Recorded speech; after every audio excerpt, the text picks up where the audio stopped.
کھجور کا تنا بالکل سیدھا اوپر جاتا ہے. مومن بندے کا راستہ بھی بالکل سیدھا ہوتا ہے، صراط مستقیم پر کار بند ہوتا ہے. کھجور مختلف اقسام کی ہوتی ہیں اور بندے مومن کے اعمال بھی مختلف قسم کے ہوتے ہیں، ہر طرح کی نیکی کرتا ہے.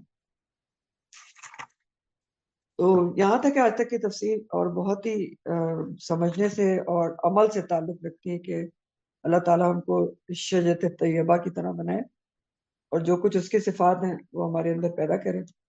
آخر دعوانا الحمدللہ رب العالمین.